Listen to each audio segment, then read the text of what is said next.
Shalom, Bapak, Ibu, dan Saudara yang dikasihi Tuhan Yesus Kristus.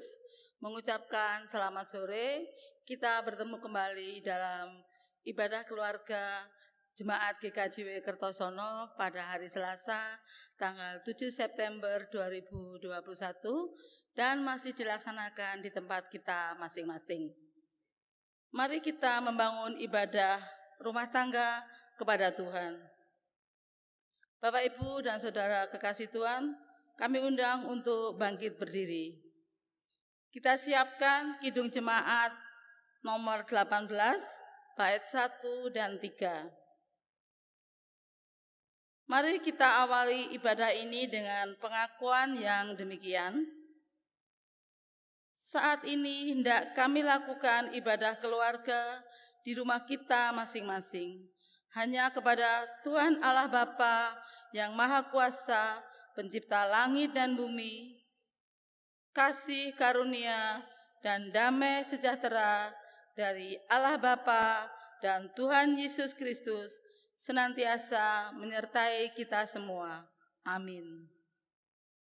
Mari kita nyanyikan Kidung Jemaat nomor 18, bait 1 dan 3. Allah hadir bagi kita.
Bapak, Ibu, dan Saudara kami, silahkan duduk kembali.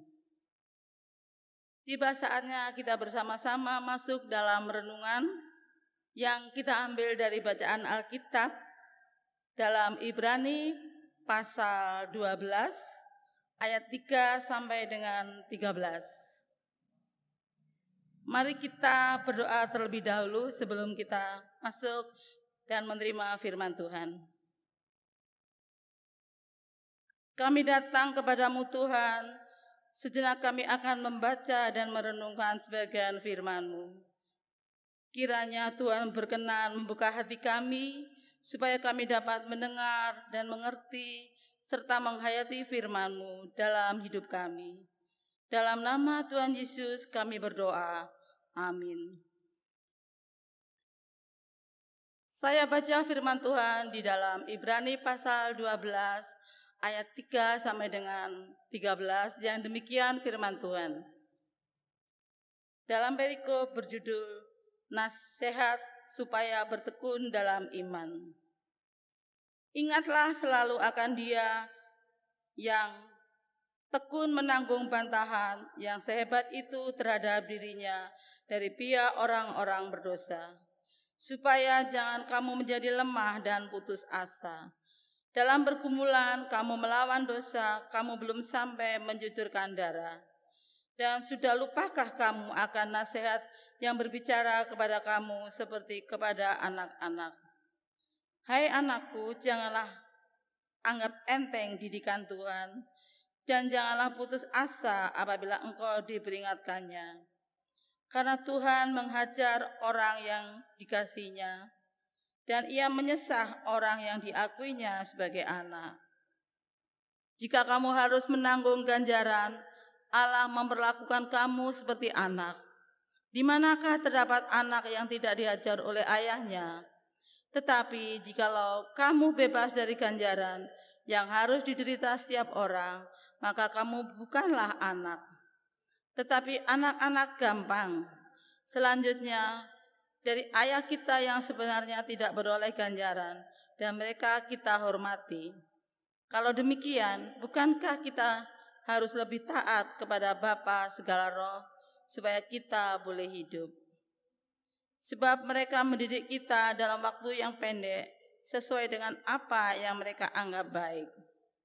Tetapi Dia menghajar kita untuk kebaikan kita, supaya kita beroleh bagian dalam kekudusannya.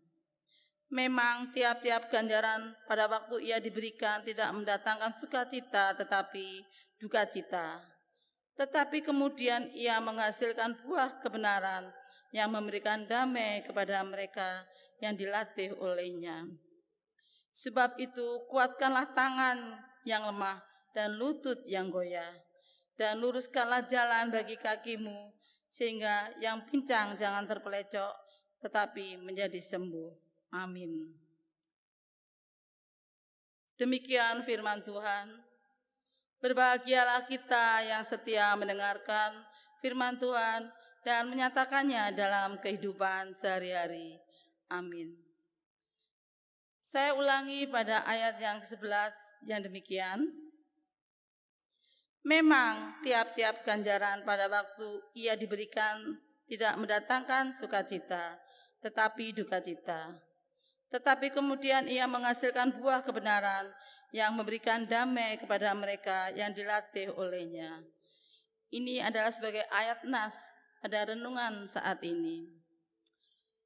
Bapak Ibu yang dikasihi Tuhan, renungan pada sore ini kita beri judul Pahit di luar, manis di dalam.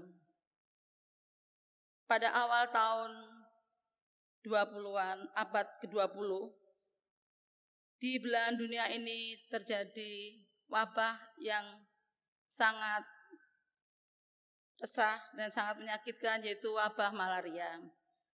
Dan satu-satunya obat mujarab yang dapat menyembuhkan penyakit malaria adalah pil Gina. Pil Gina itu adalah pil yang pahit dan tidak enak. Tetapi yang rasanya pahit dan tidak enak itu dicari semua orang, karena untuk menyembuhkan sakit malaria sehingga sehat dan sembuh dari sakitnya. Demikianlah mengapa orang mau dan suka minum obat, meskipun obat itu sangat pahit dan tidak enak rasanya. Kadang-kadang rasa pahit itu kita meminumnya itu pakai perantara pisang atau air supaya kita tidak merasa pahit. Tetapi orang mencari obat. Obat itu untuk menyembuhkan, untuk menyehatkan. Dan banyak apotek-apotek itu yang antri, karena itu tadi rasa pahit yang dapat menyehatkan dan menyembuhkan tubuh manusia. Itulah filosofi obat yang tidak nyaman di mulut, namun sehat di perut. Dari yang pahit berupa ketidaknyamanan hingga penderitaan, terkandung yang manis adalah hidup yang sehat, bebas penyakit yang mematikan. Penulis kitab Ibrani dalam bagian suratnya bermaksud menasihati dan mengingatkan orang percaya untuk senantiasa bertahan dalam penderitaan karena imannya kepada Kristus Yesus. Tidak bisa dipungkiri bahwa mengikut Kristus dan beriman kepadanya syarat dengan penderitaan. Alasannya mengapa kita tetap setia mengikuti Kristus. Alasan pertama, hal itu sudah semestinya karena Kristus yang menjadi pusat iman Kristen juga mengalami hal jauh lebih berat. Dia telah menanggung derita yang hebat, bantahan dari orang-orang berdosa, penderitaan dan cobaan hidup yang mendera orang percaya belum sebanding dengan yang dialami oleh Yesus yang diimani. Penderitaan yang harus ditanggung para pengikut Kristus tergolong ringan karena belum sampai mencucurkan darah. Sedangkan Tuhan Yesus sudah mengalami hingga mati di kayu salib. Oleh sebab itu, orang percaya tidak pantas putus asa karena deraan hidup berat dan yang berkepanjangan. Sebaliknya, senantiasa menaruh lebih besar harapan di balik deraan. Dan alasan yang kedua, setiap orang percaya anak-anak Tuhan adalah anak-anak yang dikasihi, anak-anak yang terus dididik agar menjadi manusia dewasa yang mengerti dan bertanggung jawab. Itu sebabnya Tuhan berkenan mendidik dengan sungguh-sungguh, totalitas, tidak setengah-setengah. Kepada anak-anaknya, Tuhan memperlakukan untuk kebaikan mereka. Maka tidak jarang wujud didikannya terasa menyakitkan. Namun sesungguhnya di balik yang menyakitkan itu, kelak menjadikannya kuat, tangguh, menghadapi persoalan-persoalan yang berat yang muncul di depan. Bapak Ibu yang dikasihi Tuhan Yesus Kristus, memang pada saat-saat tertentu didikan Tuhan terkadang tampak tidak manusiawi, mungkin bisa dianggap terlalu kejam. Mengapa demikian? Karena Tuhan mendidik demi kebaikan anak-anaknya, bukan untuk kepentingan Tuhan sendiri. Itulah bedanya dengan manusia atau orang tua pada umumnya. Hampir semua orang tua selalu menaruh harapan pada anak-anaknya kelak. Misalnya pada pepatah Jawa, yaitu keudangan. Dengan bahasa Jawanya itu, syairnya berisi begini. Bocah nakal, bocah nakal, jaluk dijamoni. Temu ireng rasane pahit. Bocah pinter, besok nek gede dadi dokter, tumpakane motor sedan seser. Nah, di sini diartikan kalau temu ireng itu sangat pahit. Jadi biar kapok anak yang nakal kalau dikasih temu ireng. Dan bocah yang pinter akan jadi anak yang pinter dan menjadi dokter karena sekolahnya tinggi dan bisa membeli mobil yang mahal sehingga tidak ada suaranya, sehingga sedan itu bunyinya seser-seser enggak ada suaranya. Dari kekudangan tersebut sudah nampak banyak hampir setiap orang tua telah menetapkan konsep yang dipikirkan dari anak-anaknya kelak. Kurang memberi ruang bagi anak-anak untuk tumbuh secara alami. Oleh karenanya banyak orang tua yang cenderung tidak tega, tidak mentolong anak-anak rekoso. Orang tua cenderung ingin memanjakan anak-anaknya supaya anak-anaknya selalu menurut demi cita-cita orang tua. Jadi jelas berbeda antara Tuhan dengan manusia pada umumnya terkait cara mendidik anak-anak. Tuhan mendidik demi kebaikan anak-anaknya kelak. Tetapi manusia, orang tua pada umumnya mendidik demi harapan orang tua. Bapak, Ibu, dan Saudara kasih Tuhan, Tuhan memberikan jalan hingga harus menghajar kita anak-anaknya hanyalah semata-mata demi kebaikan kita kelak. Tetap tegar dan bersukacitalah menerima didikan Tuhan. Sesaat memang terasa berat, tetapi untuk selamanya menjadi kuat. Seperti obat sesaat pahit di mulut, tetapi sehat di perut dan sekujur tubuh menjadi enak di badan. Tuhan memberkati. Amin. Mari kita ambil saat teduh. Terima kasih Tuhan atas firman-Mu pada hari ini. Kita sambut bersama-sama, kita menyanyikan Kidung Jemaat 178, bait 1 dan 2, Karena Kasih-Nya Padaku, sambil kita menghimpun persembahan.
Mari kita bawa persembahan kepada Tuhan dalam doa, sekaligus kita menutupnya dalam doa syafaat. Mari kita berdoa.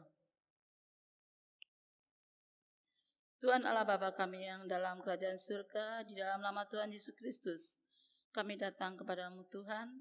Kami mengucap syukur dan terima kasih kepadamu, karena Engkau telah memberikan berkat jasmani dan rohani dalam hidup kami. Sehingga saat ini kami dalam keadaan sehat walafiat dan penuh damai sejahtera. Tuhan Yesus, kuatkanlah iman kami dan teguhkanlah jiwa kami, supaya kami tetap setia dan taat kepadamu, meskipun banyak cobaan dan rintangan dan halangan dan apapun saja, kami kuat karena Engkau selalu menopang kami semua. Tuhan Yesus, pada saat ini kami telah menghimpun persembahan. Kiranya persembahan yang telah terhimpun ini Tuhan sucikan dan berilah berkat kepada kami semua, serta persembahan ini dapat menjadi alat untuk pelayanan di dalam pekerjaan Tuhan. Dan pada saat ini kami juga berdoa bagi seluruh saudara-saudara kami yang pada saat ini sedang sakit, di antaranya Ibu Eti Pantam, Ibu Wiwi Ernawati, Ibu Minten Abraham, dan yang lainnya yang tidak saya sebut. Tetapi semuanya Tuhan, kiranya Engkau lawat, Engkau jamah, Engkau sembuhkan segala penyakitnya, dan kembali sehat seperti semula. Kami juga berdoa kepada saudara kami yang sedang berduka, yang sedih, berikanlah penghiburan. Bagi mereka yang banyak persoalan, berikan jalan keluarnya, semoga mereka bisa menyelesaikan masalahnya dengan kuasa-Mu Tuhan Yesus. Kami juga berdoa bagi semua saudara kami, anak-anak kami, ya Tuhan, yang sedang mencari pekerjaan, sedang mencari jodoh, sedang mencari sekolah. Berkatilah mereka semua Tuhan, pimpin dan sertai. Semoga mereka mendapatkan seperti apa yang menjadi harapannya, dan Tuhan mengabulkannya serta Tuhan memberkatinya. Tuhan Yesus, kami juga berdoa ya Tuhan pada saat ini untuk pemerintah bangsa Indonesia. Engkau pimpin Tuhan pejabat-pejabat dari atas sampai yang bawah, semuanya pimpin dengan hikmat kebijaksanaan-Mu. Semoga dapat memimpin bangsa Indonesia, negara Indonesia ini menjadi negara yang adil, makmur, sejahtera, dan penuh berkat. Selalu diberkati Tuhan. Kami juga berdoa bagi seluruh jemaat-Mu Tuhan. Engkau berikan selalu perlindungan di dalam setiap waktu, setiap saat. Begitupun juga kami berdoa bagi pelayan-pelayan-Mu. Berkatilah mereka Tuhan, berikanlah pimpinan-Mu dan tuntunan-Mu agar dapat melayani-Mu dengan penuh tanggung jawab dan juga penuh pimpinan dari Tuhan kami Yesus Kristus. Kami juga berdoa untuk Bapak Pendeta, kiranya Engkau memberkati, menyertai, dan Engkau selalu memberikan perlindungan senantiasa di dalam pelayanannya di dalam GKJW Kertosono. Tuhan Yesus Kristus, semua doa dan permohonan kami ini hanya kami serahkan di dalam nama Tuhan kami, yaitu Tuhan Yesus Kristus. Haleluya, amin.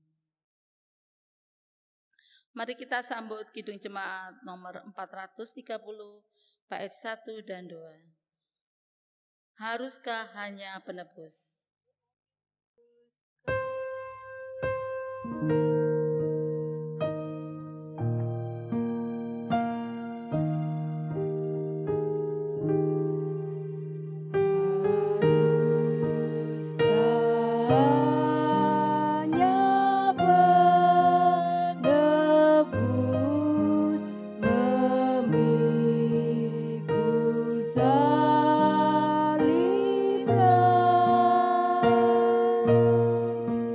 Hati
Kami undang Bapak Ibu untuk bangkit berdiri. Kita tutup ibadah ini, dan sebelum kita tutup, kita akan terima berkat Tuhan melalui hamba-Nya yang demikian. Anugerah dan damai sejahtera dari Allah Bapa Tuhan kita Yesus Kristus melalui karya Roh Kudus senantiasa menyertai kita semua saat ini dan selamanya. Amin. Demikian akhirnya kami mengucapkan selamat malam, selamat berbahagia bersama dengan keluarga. Tuhan Yesus memberkati. Amin.